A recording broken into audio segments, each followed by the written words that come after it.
qoloftiisa un ba adduunyada taala mooyee muuminka qalbigiisu jannadu yaala sidii saxaabigii Abu Rayhaan radiyallahu anhu ghazwad buu ka soo noqday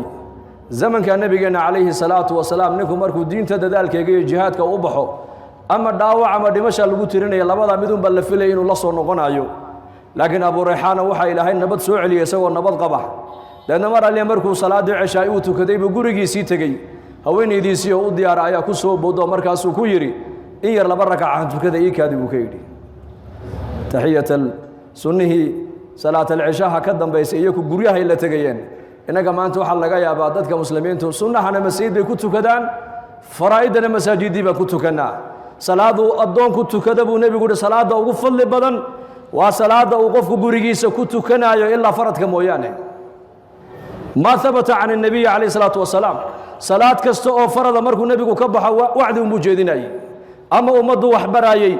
ama nasiixo ummadu u jeedinayay ama kuwa soo islaamay buu diinta baraayay ama ka quraanka la baraya buu oran jiray maxaa lagu baray ama martida masjidka timiday buu nabigu la fadhiisanayay ama sunnaha waxa nabiga laga soo arooriyay inuu gurigiisa la dooran jiray salaada sunnaha caadada bay saxaabadu lahaayeen si ay guryuhuna ay barakada salaada iyo naxariista salaada ku soo dagaysa ay guryuhu nasiib ugu yeeshaan oo ilmaha yarna ugu akbar baaro hooyo iyo aaba cibaadaysanayo diin leh ayaa nabigu noogu jideeyay salaad lagu tukado salaad sunna oo la tukado salaada ugu fadli badan waa salaada qofku uu gurigiisa ku tukanayo ilaa faraa'ida mooyaane Abu Rayhaan salaadii buu gurigu la yimiday haweenaydiisii baa ku soo boodo markaas uu ku yiri ii kaadi han sunnaystay laba rakac tukaday sidoo laba rakac ugu taagnaa wuxuu maqlay muadinkii oo u dhawaaqay salaatul fajrki hayya ala salaah hayya ala al-falah hayya ala salaah hayya ala al-falah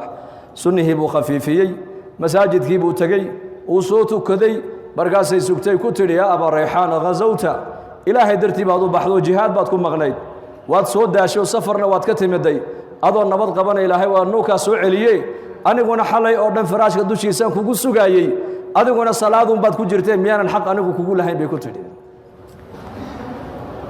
markaasuu ku yiri xalay toole hal mar oo kaliya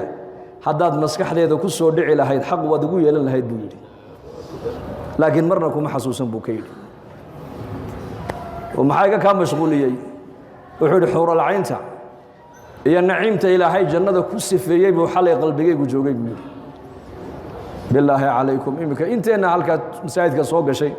haddii la yiraahdo war 10 daqiiqo ee salaada aan imaamka gadaashiisa ku tukanaynay qalbigeenu halku ku maqnaa maanta walabada marxaladood ee la garto qalbigu ma saliim ba mise waa mariid qalbigu muu buka mise uu caafimaad qaba laba marxalad la garta laba marxaladood inda salaam marka salaada tukanayso kow iyo inda musiiba markay musiiba kugu dhacdo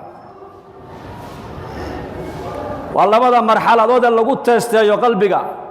مو عافمات غوامس أو بكاء